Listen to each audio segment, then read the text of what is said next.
All right, guys. So we're going to be talking about YouTube for busy business owners. I am Shane, aka Not Alex. We've gotten mixed up a few times this weekend. Very handsome guy, obviously. Also an ex-pharmacist, just like me, but we are not the same person, believe it or not. So, as a busy business owner, you probably have wanted to start a successful YouTube channel at some point. You know, I hear it's one of the most common things that I hear. You know, everyone wants to start YouTube, but it's a tough nut to crack. Let's be honest, right? It's a lot of work. You know, you have to go through a long process in order to make a video. It's not like just uploading to TikTok or, tweeting or anything like that. It's a lot of work. So how do we do that? In my opinion, YouTube is the most profitable social media platform, directly and indirectly. And up until very recently, it was honestly very difficult to upload YouTube videos. Recently, in the last year and a half or so, it's gotten significantly easier. And I'm going to be sharing some of the biggest things that I've learned. Now, basically, I'm going to show you how to grow, monetize, and treat YouTube like a business, like I did. And this is for you if you've thought about starting on YouTube, but you think it's too hard. You've tried uploading a few videos, but it was too much work. You've been uploading for a while, but it hasn't worked out yet. You're crushing it on YouTube, but you want to crush it even more. You're getting views and subscribers, but you're not making enough money. Or you're getting views, subscribers, and you're making money, but you're exhausted with the workload. So this is going to help you no matter what situation you're in. And in case you guys don't know, I'm Shane Hummuson. I own an 892K subscriber YouTube channel where I help people land remote jobs, as well as several other channels. I also have helped 17 plus businesses get to 100K per month on YouTube. And then industry recognized as an expert in growing and making money from YouTube for businesses. This is one of the businesses I worked with when I first started working with them. They were doing about 30,000. Now they're doing millions a month. So this is a startup. Typically I work with personal brands, but this is a startup and I'm actually going to talk about them a little bit later as well. And I basically, I'm not going to go over my whole life story, guys, but I basically went from a pharmacist to a full-time YouTuber traveling the world. I was a pharmacist during the pandemic, very stressed out, very burned out. And YouTube was the way that I escaped that, right? I went from pharmacist to traveling the world and making 20 to 30 times more than I did as a pharmacist as well. And I got YouTube to the point where I only have to work 4 hours a week in order to maintain my YouTube channel. The only thing I have to do is record the videos. That's it. Everything else is taken care of. It's all because of YouTube. So the way that I framed this, my framework for this talk was if I had a time machine and I could go back in time and I only had about 20, 30 minutes, what would I tell myself that would give me the most amount of value in the shortest amount of time? So that's exactly what I'm going to do with this talk. It's not comprehensive. I'm not going to go over every single step. That would be impossible in a 20-minute talk, but I'm going to tell you the absolute most valuable stuff that a lot of my friends are probably mad that I'm sharing with people. Okay, so let's do it. So 3 main secrets we'll go over. The single most important factor that determines a YouTube video success, the biggest cheat codes to making world-class content incredibly fast, and monetization factors tier list. And then if we have time, if we don't have too many questions, we'll go over some other cool stuff at the end. So the single most important factor that determines a video success. First of all, I actually want people to guess. Someone guess what is the single most important factor that will make or break a video. Go ahead, Aman. What's that? Upload shit. Upload videos. Do it content. Not bad. You also have to be breathing too. You have to be breathing first. So I think you skipped that part. Skip that one. But that's not a bad answer actually. That's a really good answer. Aman? No. Close, but no, not quite. Actually, a time more than people have. That's kind of the similar way, not quite the way I'd say it, but very close, yeah. First 30 seconds. First 30 seconds, okay, fair enough. Total watch time. Total watch time, okay, gotcha. Retention. Retention, okay. Fun. Is the idea. It's the idea, yeah, Stan got it. Okay, so it's the idea. So is the idea the same as the title? No, it's not quite the same. You could have an idea and you could have 100 or 200 or 500 different angles to that idea. Angles is kind of a word they use in journalism for an idea, but the idea is the single thing that will make or break a video. The way that I like to think about ideas is you want to be selling hot dogs to a starving crowd of people. If the idea has enough demand, AKA the starving crowd of people, you don't have to be selling gourmet food. right? You could be selling them hot dogs and they are gonna eat your hot dogs all day long, right? So the idea is the single most important thing that will make or break your video. Now the question is, how do you find a good idea? Well, I like to use what's known as the icon method. Now, I got this from Carl Icahn. I like to give credit. He's a very smart guy in the finance world. Back in the day, he was even more well-known. But basically what he would do is he would identify businesses that are undervalued. He would buy the businesses, he would fix them. Sometimes he would break them apart and sell them, but let's skip that part. And then he would basically sell them for a lot more. Okay, so that was what Carl Icahn did. So I took his methodology and I applied it to YouTube. I find video ideas that are undervalued, and then I basically make a better version of that video, and then it does a lot better. And so the way I do the icon method, and by the way, I'm gonna try to do this in order. There's gonna be a little bit of mix up over there, but this is kind of the workflow for making a video. We're gonna start with idea generation. And as I showed there, that's 40% of a video is just the idea generation, like 40% of the likelihood of success. So here's how you do the icon method. You find a video in your niche that did very well, greater than 100K views. If you're in a extremely mature market, let's say you're in the fitness niche, it might be a little higher, right? Because videos in the fitness niche get, millions and millions of views, right? But generally speaking, 100K views. So you find a video that did very well, got over 100K views. It's from a small channel, less than 30K subs. Okay, again, if you're in the fitness niche, maybe it would be like less than 100K subs. Isn't well made, bad thumbnail, title, intro, bad audio quality, blurry, not well lit, etc. I'm gonna show you an example of this in a moment. Or it's at least average. Okay, it's at least like an average video, it's just nothing special. Then you steal the idea of the video, not the title and nothing else. You only steal the idea. And then you make a good video. That's the icon method. Okay, and I've tested just about every method for finding video ideas out there, and this is the most effective method I've found, especially for like business owners, make money online niche, like if you're selling to like a sophisticated audience generally. So why does this work so well? Because of proof of concept. Just like I said, you're selling, if you're selling to a starving crowd of people, your content does not need to be top tier. You don't need to be Mr. Beast to make top tier content if you're selling to a starving crowd of people. So you want to identify those ideas where there's a massive amount of demand for the idea and there's not enough supply for the idea. And this is how you do it with the icon method. Is this clear to everyone? Should I explain this in further detail? Does this make sense? Yes. Peter. I have a question about it. Is a variation on the title stealing the title? Is that like taking idea, not title? Absolutely not. 15x about Google Workspace and you make it 12x about Google Workspace. Like, is that too close? Usually I would not use the exact same title. I would usually change it up. And I'm going to give an example of that in a minute. That's a great question. Yep.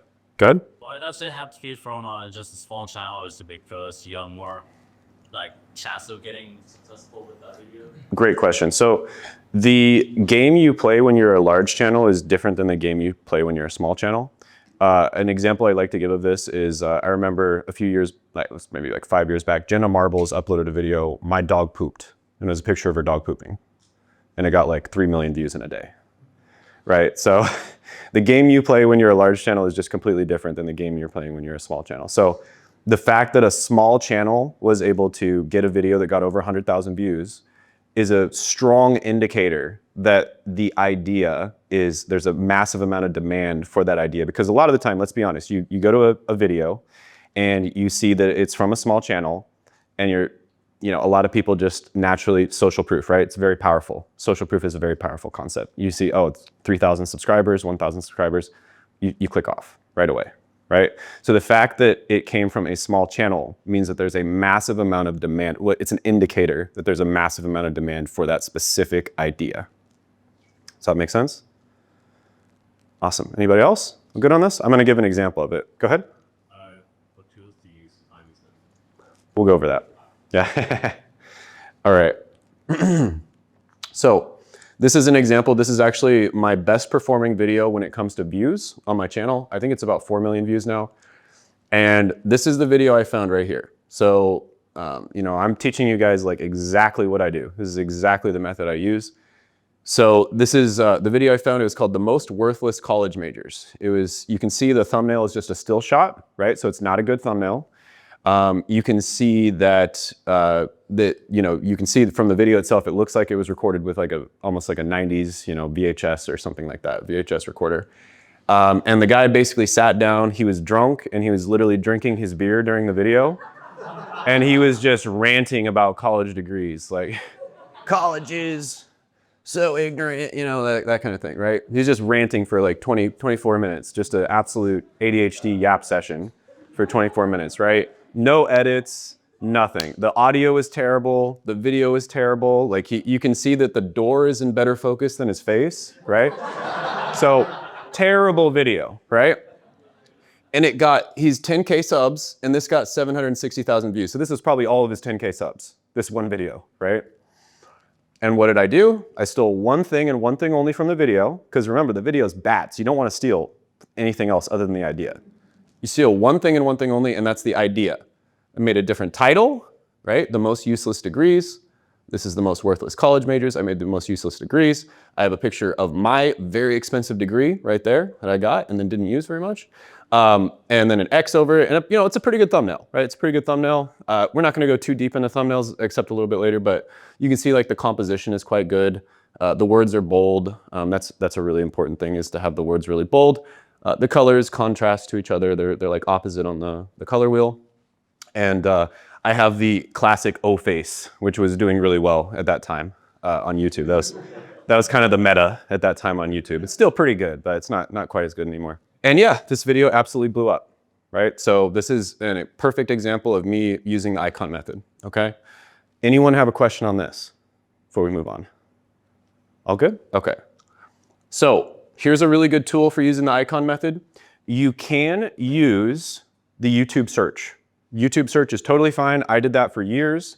I would just search keywords that are related to my niche. So in this example up here, guys, I see people are taking pictures, but the example before, I searched the word college majors or college degrees, something like that. And then I just started scrolling. Now, when you're searching on YouTube, you can filter by relevance, and you can also filter by views.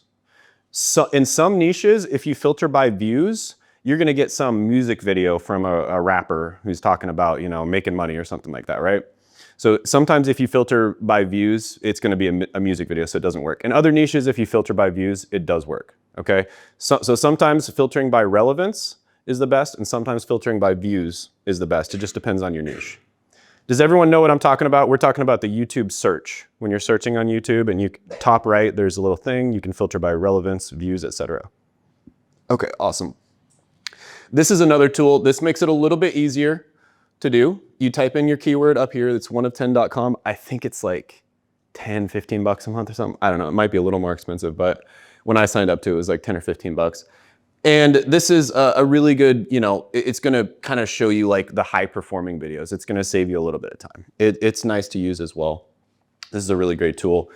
I'll probably go over a couple other tools. I really wanna streamline this, but I do really like vidIQ. Okay, really like vidIQ a lot. I found it to be super helpful, especially for keyword research. So vidIQ, for instance, you could type in a certain keyword on there, and then you go to related keywords, and it'll tell you what keywords relate to that keyword, which is extremely helpful. So just as an example, you can actually type in someone's channel name on vidIQ, and it will tell you what keywords relate to their channel name, right? Which is incredibly helpful. So we'll go over that if we have a little bit of time later. So the biggest cheat codes to making world-class content incredibly fast. Does anyone have questions on the icon method before I move on? Good? Okay. What question? Yep. So you said steal the idea, not the content. Yes. Is there anything from, like, for example, with that previous video, would you go and have a look at the comments, or like, would you take anything from that video at all, or would you just say, like, no, I just got the idea, I'm going to do literally my own thing? I usually watch the first minute of the video and nothing else, because I don't want to be biased and then end up like accidentally copying their content. So I actually purposely don't watch the videos usually, except for like the first minute or so. And usually the intro is quite important. So if their intro is kind of bad, like, drinking beer in your intro or something, then yeah, that's kind of a sign that it's bad intro. How do you find taking the idea? Like, do you write down with yourself, this is how I class what it is? It's like, so a step you have that. Is this all like kind of intuitively in your head now? Well, I mean, you know, the idea of this is some college degrees are useless. That's, you know, I mean, you could, if you wanted to, you could write down the exact title. And that's like, you know, just as a sort of a placeholder for the idea. I personally use Asana. So what I would do is I would just screenshot this. I would put it in Asana on a Kanban board. So Kanban boards, you can kind of like move them from spot to spot as it goes through the video editing process or the video creation process. And yeah, I would just do the title, I'd screenshot it, put it on a Kanban board in Asana, and then just move it through the YouTube creation process. When you search topics on YouTube for relevance, do you do it incognito? So you'll have like your own channel? Sometimes I do. Sometimes I do incognito. Sometimes I watch so many topics that it doesn't matter, but a lot of the time I'll switch if I'm not finding as many topics as I like. No, I'll do incognito too. All right. All right, guys, so this is super important. The idea, like I said, it will make or break your video. Let's talk about something that just happened very recently. I was a huge AI hater up until very recently. I thought AI was terrible. I ignored it. I was a huge AI hater until Claude came along, okay? Claude absolutely changed the game. And when it first came out, it was okay, but recently they updated it and it absolutely changed the game. It is 10 times better than ChatGPT, in my opinion, for creating content specifically. ChatGPT is still great for a lot of other stuff, but when it comes to content creation, Claude is mind-blowing. I almost had like an existential crisis when I first discovered Claude. It was that good. I was like, oh my gosh. So let's talk about some ways you can use Claude. This is not going to be comprehensive. I just want to get the juices flowing on how to use Claude. This is the part where my friends are going to be really mad at me that I presented this at the conference, okay? So let's talk about this a little bit. There's many different ways you can use Claude. Titles, thumbnails, script outlines, scripts, video editing suggestions. Not limited to these. We're going to go over these though. And again, this is the second part here. So we're going to go over what I call the holy trifecta, which is thumbnail, title, and intro. We're going to see how Claude can help you do this. So here's a title from of a competitor's YouTube video that I'm using for inspiration for mine. Top 11 companies always hiring work from home jobs worldwide. Please come up with 10 title suggestions that would be likely to go viral, but also be, I even spelled it wrong. Did that on purpose. SEO, no I didn't. SEO friendly, targeting important keywords such as work from home jobs. So here are 10 title suggestions. These are pretty good. It's not always gonna come up with the best. Usually if you ask it for 10 of these things, maybe 3 of them are gonna be quite good. Okay, so I like the first one, 15 highest paying work from home jobs you've never heard of. Then you move on to the second. Thumbnails. So based on the style and theme of the thumbnail, attached are 12 thumbnails for a popular YouTuber in the make money online niche that makes great thumbnails. I'm making a video called 15 highest paying work from home jobs you've never heard of. Based on these thumbnails, can you come up with 5 thumbnail concepts with specific instructions where you explain in detail how you recommend to make the thumbnail? So you can literally just screenshot thumbnails from somebody who you think makes good thumbnails. By the way, not a good idea to actually do it from a competitor. Much better to do it from an adjacent niche. Now, what do I mean by an adjacent niche? I mean, the same types of people that would watch your content would likely watch this type of content, right? So people who watch Joe Rogan might also be interested in, you know, elk meat, eating elk meat all the time or something, right? Adjacent niche, right? So does that make sense, the adjacent niche thing, guys? Okay, perfect. Okay, so someone who's really good at understanding psychographics, in my opinion, say what you want about them, but it's Iman Gadzhi. He's incredibly good at understanding the psychographics of his audience. He knows that the people who are interested in fancy watches are probably also interested in fancy cars, and they're probably also interested in buying a house for your mom, right? And they're probably also interested in self-development and, you know, making money, right? And so what he presents a solution to them, start an SMMA, right? And then you can get all of these things that I have. He is really smart when it comes to psychographics. So these are all kind of adjacent niches. Now he's big enough where you can actually play in all of them, but when you're small, you want to just start in one of them. But you can take things from these other niches, where your audience is very likely watching those other types of videos and then apply them to your video. So here's an example. Graham Stephan is not in the same niche as me. He's in more of like a finance niche, right? But my audience very likely also watches Graham Stephan videos because they're interested in personal finance, interested in like saving money, that kind of thing. So that would be an adjacent niche. I don't know. Do you want? Sorry. Oh, sorry. This would be more specific. I teach Italian, so could I potentially take thumbnails from someone teaching Spanish, even though they're not learning Spanish, but because it's still language learning related? Or should we? Very interesting question. Yeah, maybe like a cooking thing, potentially. Yeah, like the same types of people that are interested in learning Italian might also be interested in cooking Italian or something. But that it could potentially work. Of course, there's like cultural differences there as well, but it's definitely worth a try. It's definitely worth a try. Directly from within my niche. Well, because you just don't want to copy your competitors' thumbnails. That's just weird, you know? Like, That's what it's going to do. It's going to be like yeah. very similar. Okay. Yeah, it's just like a brand thing. I mean, you can still take a few things here and there, but like if you make thumbnails exactly like one of your competitors, it's just a branding problem. You know, people are going to be like, you're kind of just like a cheap version of them almost. That's what they're going to kind of think, right? Especially if their thumbnails are extremely specific, right? With that being said, I mean, YouTubers steal thumbnails from each other all the time, so you can play with that. But I'm trying to be as ethical as possible with this stuff. Go ahead. Repeat the name of the guy that does the site rallies. Iman Gadzi. So if you look at his channel, you'll see, yeah. Oh, IMAN, and then the last name ZHI. I think so. Yeah. All right. So it actually recommends thumbnails, right? It actually recommends things that you could do on your thumbnail. You know, the shocked face, like the O face, that does work quite well. Or like the slight subtle O face is working a little bit better right now. People are a little tired of the extreme O face. Like people are a little tired of that. But the slight O face is working quite well right now. Be that for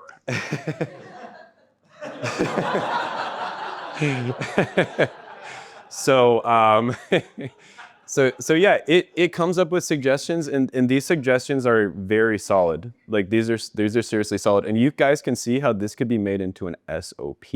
This can be all done automatically, right? Without you having to actually do anything, right? And especially if you're able to hire somebody who has a little bit of skill with YouTube, you can absolutely just do all this automatically, right? And even if you don't, you can do it and it'll still be relatively good. Remember, the idea is the one thing that's most important. So even if your thumbnails are not 10 out of 10, if you're making videos on the right ideas, you're gonna get views. All right, so workflow by team size. Now let's talk about script writing. So please create a detailed script outline for a video I'm making called the 15 highest paying work from home jobs you never heard of. Make sure you include rare jobs that people usually don't hear about. For the first few drops, I'm not sure where I put that, jobs, try to find a pattern interrupt that are rare, weird, gross, and or shocking. If anyone's done, Facebook ads and stuff like that, you probably understand why this works. Include the most important details for each job that a job seeker would want to know. Do 20 jobs instead of 15. Now, this last part is a little pro tip, okay? So if you make listicle videos, for instance, you could do, top 10 pieces of technology that, this type of company uses. You could, and if you're finding that your scriptwriters don't nail all 10, that's okay. Have them do 15, and then while you're recording, you pick which ones you want to do, right? So if you don't like a couple of them, you just pick which ones you want to do. So, the script is not going to be perfect, right? But you can actually adjust a little bit and pick which ones you want to do and skip the ones that you don't like. So that's like a little pro tip right there. So here's a detailed script outline for the 15 highest paying work from home jobs. These are real jobs. These are real jobs right here, and they're pattern interrupts, right? So I probably wouldn't do all 3 of them. I would pick one of these 3, and then I would use that as the first job as a pattern interrupt, right? So the person watching the video isn't like, oh yeah, customer service job, okay, yeah, skip ahead. Okay, oh, data entry, yeah, skip ahead. I don't want them to do that because that's what most other people in my niche do. It's just like very boring. It's the same job over and over again. So I like doing pattern interrupts on the jobs for the very first one. So this is an example of using script outlines. If you directly prompt Claude to make the script right off the bat, it can still make pretty good scripts, especially if your prompts are good. But if you want to make even better scripts, you want to do a script outline first, then you modify the script outline a little bit, or you have someone else do it, right? Your script writer, your creative director, whatever. And then you pick the ones, maybe you put in some anecdotes from your life, that kind of thing, and then you have it make the full script. So that's how it can make an 8 out of 10 or a 9 out of 10 script right off the bat. If you make the outline first, then you modify it a little bit, then it can make a 10 out of 10 script. It's really amazing. So big time pro tip, make the outline first. Also, I'm purposely keeping the prompt very simple, just to illustrate to you guys that even simple prompts can come up with really good stuff. There are much more, there's much more that you can do. Just as an example, I don't want to get too deep into it, but just as an example, I have a document that has my philosophy on YouTube, which is basically, all the things that I've learned on YouTube. And I can put that document into Claude. I have another document where I have all my testimonials, case studies, etc. I can also put that into Claude. And then I have another document that basically has my life story. Okay, I can put that into Claude. Then I can prompt Claude to include anecdotes, stories, metaphors, etc., and use my philosophy from those 3 documents. These are assets that are already created. You can just give them to your team, or you can do it yourself, because honestly, it doesn't take that much time anymore. And it will just automatically add anecdotes, stories, etc., that drive in the points that you're trying to make, the points that you're trying to illustrate, right, in the content itself. Any questions on this one, guys? Go ahead, Till. This looks very hallucinated. How much do you get the scriptwriter to really dig deep and research and find the sources, and how long does it usually take? So for example, my channel is about software. So if you find the monetary background of software projects, they need to go really deep and really figure out the numbers. Otherwise, it's not believable. How's your personal time do you let the scriptwriter research? That's a good question. And yeah, once in a while, the AIs do hallucinate. The way that you prompt it will very likely influence whether it hallucinates or not. Because they will literally just make stuff up sometimes, and you do have to be aware of that, right? Very, very rare with Claude. It happens a lot more with ChatGPT than Claude, but sometimes it will actually just make things up. If you prompt it and you say stuff like, if you prompt it in a certain way, I can send you the exact prompts we use, but if you prompt it in a certain way, you can basically tell it to just don't hallucinate or make things up. Like, you could literally just put that in the prompt. Don't make things up, don't hallucinate or make things up. And it won't do that. Right. What's that? How much do they research? The scriptwriters, to be honest, I love my scriptwriters, but after I discovered this, I barely even have work for them, because the creative director would just be telling the scriptwriters what to do, and it takes the same amount of time to just tell Claude what to do. So I love my scriptwriters. I have them doing different projects now, chasing other rabbits. If I was a better businessman, I probably would have just let them go. But it's kind of scary. It almost removes the need for the middle person. It's that good. Go ahead, Peter. I want to share a similar experience, if you don't mind. Like, I had T writing scripts for me called Lou. You see the 5-minute feedback on the Lou. And then one day I was like, I'll just grab the transcripts from the Lou and throw that into a model, and 5 minutes of feedback transcripts into a model. Okay, back the scripts immediately. And at that point, I also moved my writing style. Yeah, it's kind of scary. I really feel bad for anyone who's not top 80th percentile in whatever they do, because AI is coming. It's actually this is kind of why I had a little bit of an existential crisis. Okay, so here's another thing you can do, guys. Now, this is a part, I'm just gonna skip ahead a few slides. Don't plagiarize, okay? But with that being said, I'm gonna show you guys some pretty cool stuff here. You can go to a video and you can download the video's transcript, okay? You just go to the description and you go show transcript, and then you just copy the transcript.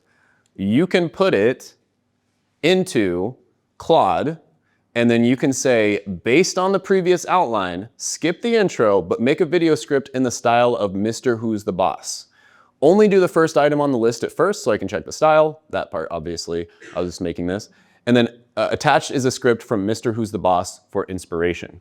Okay, so if there's somebody who you really enjoy their video style, you just really enjoy how they write and their video style, you can actually make your content, and this is where it's really important to make sure you pick somebody from an adjacent niche, right? Because you don't want to be making the exact same style as someone in your niche.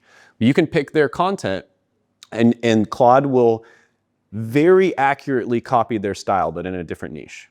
Okay, so here's just an example. I'm not going to read all of it, but did you know there's a job where you can make $100,000 a year just by looking at dead bodies on your computer? No, I'm not talking about some weird dark web stuff. I'm talking about being a virtual autopsy technician. If you've seen Mr. Who's the Boss videos, this is very similar to his style. He's just a little goofy. He's very energetic, especially at the beginning, and he just makes, like, this is his style. Like that's kind of similar to him. Okay, so if you really like someone's style, also there's other things. There's format. There's, logical thinking. Alex Hormozi is extremely tactical and logical in the way he thinks. He talks about like first principles. He talks about action-oriented learning. Like anything that you get good at is just a set of actions, right? And it's just the habits, essentially, right? So you can do stuff like that if you really admire his style. Okay, so this is quite good. Okay, and I told it to skip the intro. This isn't the intro, but this is quite good. And I just want to note here, guys, don't plagiarize, okay? There's a really good book called by Austin Kleon. It's called Steal Like an Artist. And basically the whole idea of the book, well, not the whole idea, but one of the big ideas in the book is if you steal one thing from 100 different people, you make something completely new, right? So if you really like, Ali Abdaal, how he's got the camera at the top and he draws, you can take that from him, but don't just take his whole style, right? You see so many Casey Neistat clones, so many Peter McKinnon clones, Ali Abdaal clones, and it's just a little cringe, right? It's very obvious to people that you are just kind of like a cheap rip-off version of them if you just try to steal their entire style. But if you steal one thing from like 30 different people or 100 different people, you will make something completely new. All right, let's talk about workflow by team size video editing. Okay, so, and by the way, this is assuming that you are doing everything yourself. Video editing, this is 10% of the importance. Maybe even that's not even that important. You need to outsource video editing as fast as you can, guys, because it really, I don't want to say that it's not important. It has to be done, right? But it's something that you should not be doing yourself for very long. Maybe edit a couple videos just so you kind of understand how it works and you can kind of recognize what good looks like. But you want to outsource this as fast as possible. And that's basically what you can do with this, right? So you can actually do this in pre and post-production. You can take the script and then you can provide 10 video editing suggestions that would enhance the video, make it more engaging, educational, and entertaining, and make sure you specify the exact parts and give the specific actionable examples of video editing suggestions that can be easily seen and implemented. And then you can pick these and you can be like, add number 2, 4, 5, 7, 9, and 15 to the script. So this can be done in pre-production, and then you can also do it in post-production. How you do it in post-production is you would record the video, and then you would get the transcript from the video, and then you just do the same thing. And then you can just give suggestions to your video editor based on this. And of course, this is you, or it could be your creative director, etc. Or if you trust your video editors, if they're trained correctly, they can just do it themselves. So this is super, super powerful stuff right here. And so much more. So I was gonna show you guys how to make a music video with some dancing girls on a boat, but I think someone beat me to it this weekend. So unfortunately, yeah, I had to delete that entire part from the presentation. Someone beat me to it. So you can do so much. This is literally just the tip of the iceberg with Claude. The only thing that limits what you can do with Claude, and it's just gonna get better, is your imagination, your creativity, and your resourcefulness. Like, it is just crazy how useful it is. I use it all the time now. I actually signed up to two or three different accounts because I use it so often. So I kind of skipped recording because it's a little bit unrelated, but we're gonna go back to recording really quickly. I'm gonna tell you the most important part of recording. So it's the Elgato teleprompter with a pedal for recording efficiently. So this is not just a teleprompter, because you might be thinking, oh, I already have a teleprompter. This is a second screen where you can actually drag your screen from your first screen to your teleprompter, which is your second screen. And then you can also, if you want to, overlay the words. So you can be looking at a PowerPoint and you can also be seeing your script at the same time and they're not seeing it. Does that make sense, guys? So you're looking at a PowerPoint, the audience is seeing the PowerPoint, you see the PowerPoint and you see the script at the same time. So this is super, super useful for recording any type of video. Of course, you can just use it as a teleprompter, but it's super useful. And then the pedal will make the teleprompter, you know, the words go up and down on the teleprompter. It does take a little bit of practice because when you first start reading a teleprompter, you might sound a little bit monotone. So you have to practice it a little bit. It doesn't take that long, maybe a couple tries and you'll have it down. Also, another quick note about the teleprompter, depending on how far away your camera is from you, you might need to make the margins a little bit indented, okay? Because it will catch your eyes. If the camera's like right here, your eyes are gonna be going like that and your audience will see that. This, I can record 18 videos a day with this, okay? And I've done it twice, okay? So yeah, this is super powerful. I mean, I don't know how many videos you guys are uploading a week, but I could record an entire year's worth of content in like a week with this teleprompter, okay? So it's super, super powerful. Good, Tom? I just want to add something. Even if you're doing a podcast, this is fucking brilliant. That because you are no longer having to decide, we're going to look at the person on Riverside or am I going to look at the camera? Put the Riverside in front of the camera, and then you can be looking at them at the same time. Yeah, it's great for podcasts, also Zoom meetings with your team. Yeah, it's super useful. It's amazing. Go ahead. Yeah, I know there is an auto sync for a script with I don't like to because I like to go off script a little bit. But some people, for instance, especially if you're making B2B content or sophisticated content, you might actually just make an outline. And that's something I forgot to say earlier. If you're making sophisticated like B2B content for a sophisticated audience, you might actually prefer to just make an outline and then just talk about it off the top of your head. Like YouTube, I could talk about for hours and hours and hours. I don't need any script on YouTube, right? Why would it be better to be off script for more sophisticated content? I'm sorry? Why would it be better to be off script for more sophisticated content? I mean, if you're in the, how do I say this? If you're talking about something that only you have knowledge of, for instance, I've done studies, I have data that nobody else has access to, like Claude doesn't have access to it, right? So if you're talking about stuff like that, you could just kind of go off the top of your head a little bit. If you're really an expert on the subject that you're talking about, you can go off the top of your head and just kind of use an outline as a helper. It really depends on the person. What I would suggest that you do is try both out, try the outline out, and then also try the word for word out. Everybody's a little different. Some people prefer outline, some people prefer to do it word for word. On my first channel, my B2C channel, I do word for word. Of course, I go off script just a little bit sometimes. On my second channel, my B2B channel, I usually use the outline because I like to just talk about it off the top of my head. Yeah. Peter? Really important tip for this, I'll go on and say, switch whatever your notes are on to dark mode. Because if it's white notes, it'll wash you out. But if it's not dark mode, it won't impact the color too much. Because the cameras go all through the notes, and it's a white page. It all strobiumed. Good stuff. Awesome. Yeah.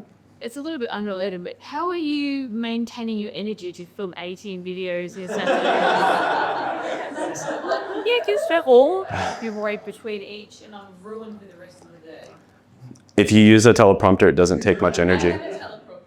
It's just the energy required to be, hey guys, welcome back. So, you know, like it's my Okay. Okay. Coffee?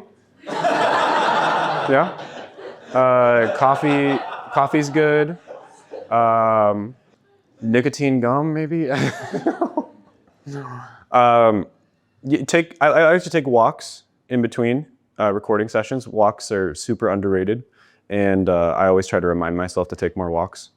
Maybe, you know, I have a basketball court in my complex. Sometimes I go play basketball a little bit in between recording.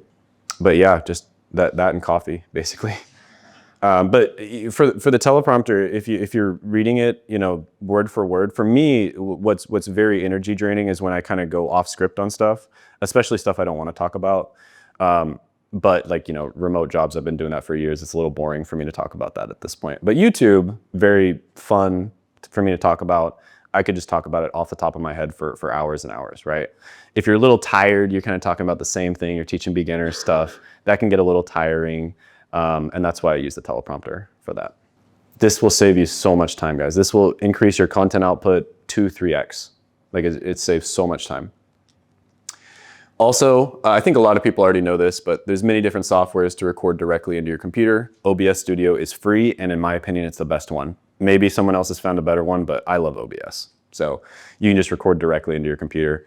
You watch a YouTube video tutorial to set it up, you know.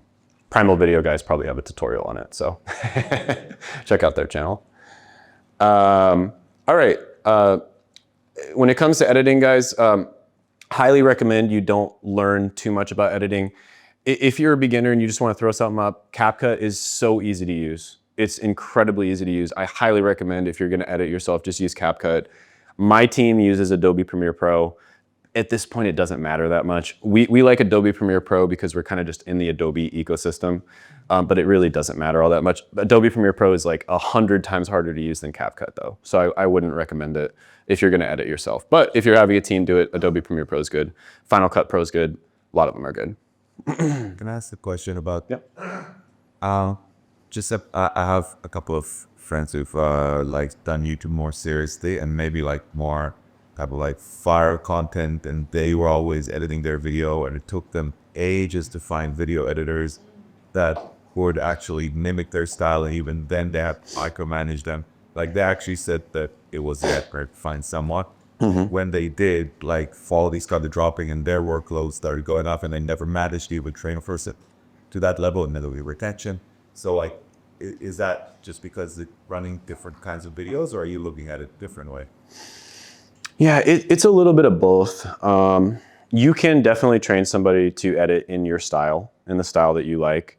If you're an extremely high level editor, maybe it might be a little harder to train somebody, but you can definitely still do it. It just takes a little bit of time and effort. If you really want to go pro on this, you want to hire a creative director. And then that way, all you have to do is record the video and literally everything else is taken care of. So that's what I did a few years back. I hired a creative director, and then I don't have to do any quality control.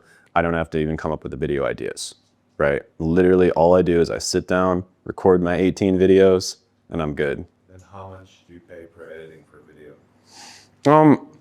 So I hire from the Philippines. Actually, I'm gonna get to that. Okay. I'm gonna get to that, but I hire from the Philippines. I specifically like to hire from the Davao area for video editors. So video editors and script writers, I really like to hire from the Davao area. They have a lot of video editing talent in that area, and it's probably half or 1/3 of the price of hiring from Manila, for instance. All right, so let's talk about monetization factors tier list. This is where we get really nerdy, guys, because nobody else has access to this data. This is from a lot of the people that I've worked with, a lot of people I've had conversations with, other YouTubers. Of course, I don't reveal their names. I would never do that. But then it's also from people that revealed their income publicly in podcasts, income reveals, etc. I did a study and I figured out what videos make the most money. Both, these are from the highest earning channels and what sets them apart from the lower earning ones. And keep in mind, guys, AdSense is just the tip of the iceberg. So this is not CPM. Okay, so this is not what you get paid by YouTube. This is all the revenue you make per 1,000 views. That's what we're gonna focus on, revenue per 1,000 views from YouTube. Another really important metric is revenue per video. It's not quite as important as revenue per 1,000 views, especially when you're a beginner. So when you're a beginner, just focus on revenue per 1,000 views. And let's talk about what channels make the most and what sets them apart. So we're gonna go from the most important to the least important. Educational content makes significantly more than entertainment content, okay? It's really not even close. So Boogie2988 went on a podcast tour, and he was very candid and shared his behind the scene numbers. He's making less than the average American with a channel of 4 million subscribers, okay? He's making less than the average American with an entertainment channel. Serge Guattari, he has a channel about 42K subs. Even back when he had like 20K subs, he's making 600,000 a month. Okay, he barely gets any views. I think it's maybe a couple thousand views per video, something like that, to the, you know, the layman person, the lay person, they probably think that his channel is failing. And they probably think like, why is this guy even uploading? Okay. I've seen much more extreme examples of Serge Guattari than Serge Guattari with some of the people I've worked with, some of the people I've talked to, possibly even people in this room. I don't know, maybe. People that get, you know, 100 views per video, they're making like 2 million a year. People who get, you know, 500 views per video, they're making like 10 million a year. Okay. So this is actually not even an extreme example. That's how important educational content in terms of monetization, how much you make per 1,000 views, that's how important it is. Educational content makes significantly more than entertainment content per 1,000 views. Second most important one, long form content makes significantly more than short form content. This is something where I've had a lot of people argue with me on this one. And maybe once in a blue moon, people figure out how to make short form content and transition those views to long form. I just haven't consistently seen it. On almost all the clients I've worked with that have insisted on doing short form content, it turns out to be a time and money sink, and it doesn't actually produce any tangible results. So there's even channels that have grown with short form content to 1 million subscribers, and you know, even in the education niche, but they're not making any money. They're not actually making any money. Go ahead. So does the educational over entertainment apply to specific videos as well? Because like in an educational YouTube channel, like I'm in Airbnb niche. I'm sorry? I'm in like the Airbnb niche. Okay. Yeah, it's a great niche. Yeah. It's a really good niche. To make content that's like purely educational, how to optimize your Airbnb, or I make stuff that's like more entertaining, like check out this story about a guy who made, you know, $1 million developing this cool LED project. But the story is a case study, so that's educational. Okay, so you still class that. Yeah, entertainment would be whoever makes the most from Airbnb wins a Lambo, Mr. Beast style, like something like that, right? You'd attract a bunch of kids basically that can't afford any, you know, high ticket products. With that being said, the highest earning YouTubers in the world do make entertainment content, but their skill level is like unbelievably high. We're talking, you know, Mr. Beast, he spends millions of dollars on every video, and his skill level is like 100 out of 100. So with my method, your skill level only has to be like 20 out of 100 for you to be successful, because you're a busy business owner. You guys don't want to have to get really good at YouTube, right? Okay. Shane, just Yeah. define short content, please. Oh, so shorts are, they're kind of like vertical videos like this. Is the long form more than like the 5 minutes? Or? Oh yeah, in this particular case, I was talking about shorts versus like long form content, but long form as well, like the longer it gets, generally the more profitable it is as well, generally speaking. Yeah. There's probably a sweet spot. I'd say for beginners, 10 to 15 minutes is a good sweet spot. The meta has been heading to like longer and longer videos, in my opinion. So once you have a little bit, you know, your channel's established a little bit, you can move to like, you know, 15 to 20 minutes and then even longer than 20 minutes. A lot of, you know, Alex Hormozi's videos are like an hour. 45 minutes, an hour, you know, so long form content can be good. For a complete beginner though, someone clicks on your channel, you got 100 subscribers and your video is an hour long, they're probably not gonna watch it. So you probably wanna stick to about 10 to 15 minutes for that. Okay, so yeah, short form is 100% optional and not recommended for most people. High ticket products and services make significantly more than medium and low ticket. So this is part of my study right here. These are the people that, you know, publicly talked about how much they make. And as you can see, Serge Guattari, he's making $9,000 per 1,000 views. He sells a that's Boyd Clues, excuse me. $9,000 per 1,000 views. He sells a $17,000 high ticket coaching program. Gets about 164K views per month. He also makes niche content, which we're about to get into soon. High ticket makes significantly more than medium to low ticket. You look at Graham Stephan per 1,000 views. You look at Graham Stephan, you look at Ali Abdaal. Ali Abdaal's doing about $45 per 1,000 views. Graham Stephan's doing 100. Meet Kevin's doing 96, right? And their skill level is very high. These are very skilled YouTubers. Whereas, no offense to the other people, but their skill level is just not that high. Their content is very basic. It's easy to make, right? So Boyd Clues's, again, no offense to him, I've talked to him, he's a great guy, but his skill level is not that high when it comes to YouTube, and he's making a ton of money from YouTube. Niche content, significantly better than mass market content when it comes to revenue per 1,000 views. So again, just as a few examples, Charlie Morgan, he's making about $7,000 per 1,000 views. He makes niche content. Now this is where it gets a little complicated because it is kind of a spectrum, niche versus mass market. But basically niche would be talking directly to your client avatar. So if you're selling to people who want to make a SaaS company, you want to be making content directly to that person. You don't want to just be like, oh, what are the best business models? What are the 10 best business models, right? Because that would be mass market content. You want to be like, what are the 10 most important things when it comes to making a successful SaaS? That would be niche content. And you're not going to get that many views because there's not that many people out there that want to make SaaS. But the views you do get are going to be highly targeted and they're going to be the right person. Go ahead. Have you run like a comparative analysis? Because mass market can get more views, but less money per view. And that niche can get fewer views, but more money per view. Yeah. So just like in businesses, the highest earning companies in the world are mass market, Facebook, Google, etc. But if you look at like the amount of companies that are valuated over $1 billion, 70–80% are B2B, right? So it's much easier to do niche content. Your skill level does not need to be anywhere near as high to do niche content. And it's also easier to make money. So if you want to get famous, there's definitely some benefits to that. But if you want to make money and you don't want to be extremely highly skilled at YouTube, then just stick to niche content. That's my advice for most people. Go ahead. Negatives. You know, I'm kind of struggling with, is YouTube the right place for me? Because I'm not sure they're really watching YouTube so much. What do you think? The person that gets about 100 views per video and makes $2 million a year targets corporate executives. So yeah, it can still work. But you just have to resist the temptation to make mass market content because you're going to be like, oh, I want to get views so bad. But you just have to keep making that type of content that you know your avatar watches, right? Personal brand makes more money than faceless channels. And all you can, when you think about this, just ask yourself, have you ever made a purchasing decision from a faceless channel? Probably not. Maybe you have, but it's very, very few and they're probably low ticket, right? Have you ever made a purchasing decision from a personal brand video? Probably hundreds of times. Review videos, comparison videos, you know, top 10s, Alex Hormozy randomly mentioning some company that he uses and then you look it up and you buy it, right? You've probably made a purchasing decision from a personal brand so many times. And it's because you know, like, and trust them and you want to buy things from a real human being, not a soulless entity, right? A corporate entity. Like, we're kind of tired of buying things from big companies, right? And that's what makes YouTube special. So there's a lot of people that try to push the faceless stuff.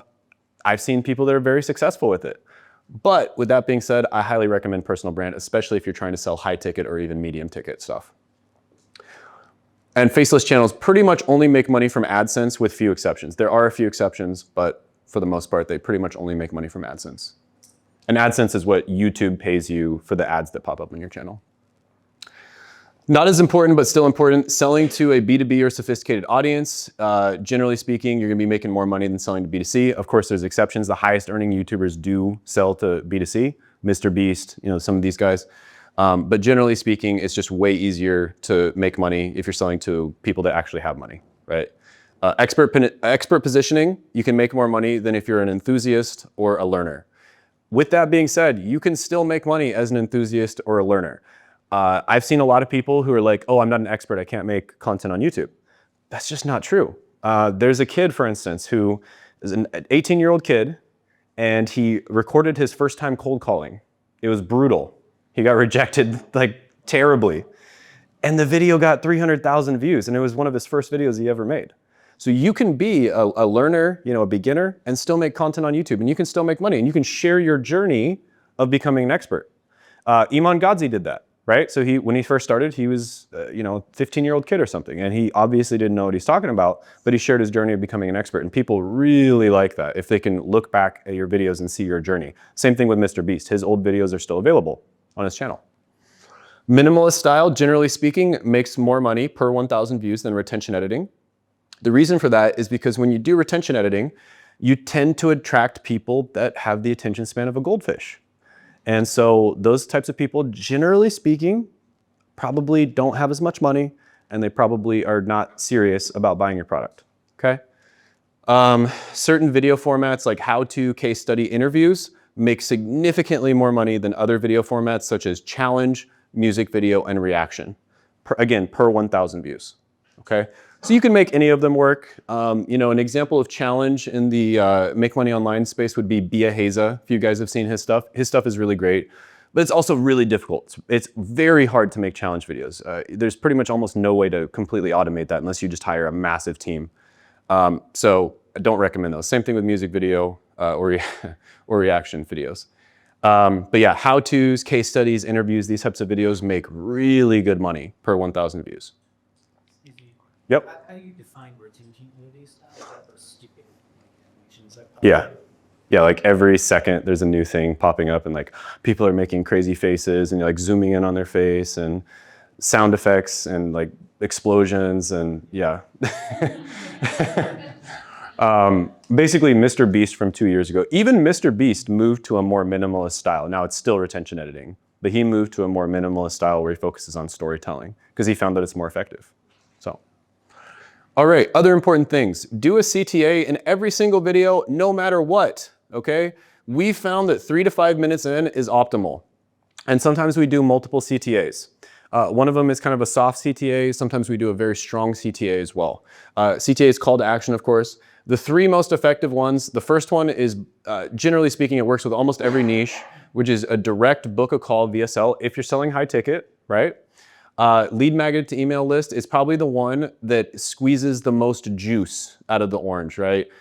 If you want to make the most money with every single view, you probably want to do a lead magnet to your email list. I'm not even that good at email and I'm crushing it on the email list, okay? I don't even know what I'm doing and I'm crushing it on the email list, okay? So it's super profitable. And you probably will squeeze the most money out, but you'll make money over time. So if if it's really important for you to make your money back within 30 days, for instance, for whatever reason, because you have a lot of costs in your business, you might want to just do a direct book a call VSL. And then live training, for instance, Zoom with Shane. Those 3 words are super powerful. Zoom with Shane, or Zoom with your name, okay? Because for some reason, it surpasses the BS detector when you just say, oh, we're just gonna Zoom. So it's like a webinar, but it's actually like a Zoom call. And then it just makes a lot more people show up for some reason. I don't know how long it's gonna last, but it's super effective. So live training CTA. These are the 3 CTAs that work super well. What do you say go via seller? So you're going to via sales letter? Yeah. Like so, and color is that? Everyone has their own opinion on that, but like 10 to 15 minutes for me, usually. I think mine's like 18 minutes. Yeah. Right now, I'm sending people to like a $49 convert, just like a sales page. Mm-hmm. Do you recommend, have you seen that, or it's better to send people to a lead magnet and then get them on the email list and then pitch them on that? You'll make more money right off the bat when you send them directly to the sales page, but you'll make way more money over time if you send them to your email list with a lead magnet. If you do it properly, but even if you don't do it properly, you'll probably still make way more money over time. Okay, surprisingly effective. CTA to book a call with a simple Calendly link. This is what I've been doing lately, and it's what some of my students have been doing. This works really well right now. So if you don't have a VSL, this actually works really well. Like it works better than even I'd say like a mediocre VSL. And what's great about this is you're basically getting paid to do market research. So if you're not 100% sure what your audience wants, and you just want to kind of talk to them and like try to see what they want and then try to sell them a solution, this can work super well. So just literally, it's just a Calendly link. If you guys want the questions that I ask on the Calendly link, I can send that to you later. Just email me. I'll have the email at the end. But yeah, it's just a Calendly link. You ask them some questions and then you qualify or disqualify them based on the questions, right? This actually works really well because they just feel like they're just booking a call directly with you. So it's like, oh, I like that guy. I want to talk to him. And it's like, it's way more, you're way more likely to actually book a call with them during that. If you have something like that, doesn't that age badly? It's just like an actual call to action that you run through the video, and then in a year's time, you won't be offering that anymore. Well, you can just say book a call with myself or my team down below, and then later on you can just switch it out for a VSL. You can switch it out later on for a VSL. Yep, good question though, awesome. Okay, so do you guys have any questions? I do have some other cool stuff, but go ahead. Can you just summarize again the streamline, like how many people are involved and what's the benchmark of the time it should take for videos? I purposely made this to show you that you can do it yourself. Except for the video editor, I don't recommend. I recommend hiring a video editor because it's just not worth your time as a business owner. How long To do everything well, I like to batch things. So I like to do multiple videos at once. Batching is much more efficient. If you were to just do one video, I'd say 2-3 hours max. If you just did it, by yourself, like 2-3 hours max of your time. You like upload things on the drive and someone over secret there that's just download the skills and freaking how do you organize your files like the bad days and make sure I do zero of the organization because I have the team. But when I did the organization myself, I just used Asana Kanban board. So, and as it would move through the different stages, I would just move the board to the next stage. And Asana's free. So Asana is like really, really nice tool. so we'll just find which video or which let's say 10 videos so we'll find which days. So you talking about doing it yourself or doing it with a team? Okay, with the team, I do zero organization. Yeah, I let they take care of all of it because I'm not good at organization. I like being organized, but I don't like organizing. Yeah. So, but Asana is great because you can do, you can set it up to where it like automatically sends people messages on Slack or messages in their email to update them on the, the next thing that they need to do when it moves from one to the next. No question, sorry, like just bounce through these are actually live behind. Well, I'm sorry? It's about 10 past, so like it's 5 minutes from the next session, just no more questions, so can't treat your slides. You just want to go through the slides? Okay. Yeah, I think we're technically, we're over. Okay, got you. Okay, yeah, so other cool stuff. Hiring and building your rockstar YouTube team. I like to hire scriptwriters and video editors from the Davao area. For higher level positions like creative director or operations manager, I like to hire from Manila. I personally use onlinejobs.ph. This gentleman right here has a great in-depth tutorials on exactly how to use the website on YouTube completely free. So you can check him out if you're not sure how to use it. But yeah, we mainly use onlinejobs.ph for hiring, or we do internal referrals. Once your team reaches a certain critical mass, you can just do internal referrals. For higher level positions, Dynamite Jobs and Proximity Outsourcing have done a great job for me. I like both of those companies. Carla does Proximity. She helped me hire my operations manager. Dynamite Jobs helped me hire my creative director. So I liked using both of those. You can check those out if you'd like. And then when to hire and who to hire. So this is, you want to really just like make a system, right? So this is, when it's just you, this is what you want to do right here on the top. If you guys want to take a picture of this, I know we're over time now. So if you want to take a picture of that, go ahead. When it's you and your first hire for basically video editor, this is going to be your system, and this is who does what, right? So you can see like who does what and approximately how long it takes them. And then when to hire and who to hire, this is a little bit more advanced. So this is stage 3. So it's you plus your video editor, plus your scriptwriter, plus a thumbnail designer, and you can see who does what on each step. And this is stage 4. This is when you have a creative director. You basically remove yourself except for recording. You still have to record. A few of my clients have even removed themselves from recording. So you can actually remove yourself. You can hire talent to record. So that would be stage 4. You can take a picture of that if you'd like. And this is the expanded system right here. So we really got nerdy with it, and we broke down every single step. You can actually use a mural board as an SOP. I actually really like mural boards as SOPs because you can actually link the exact steps in the mural board itself, right? So if they don't know, they're not 100% sure, you onboard someone new, you can make a mural board as an SOP, and then you can just link every single step in the process. So they can just read the steps. So we like Miro for SOPs. Other benefits of YouTube, with a niche channel, you're small, but you don't have much competition, and no one even realizes you're making money.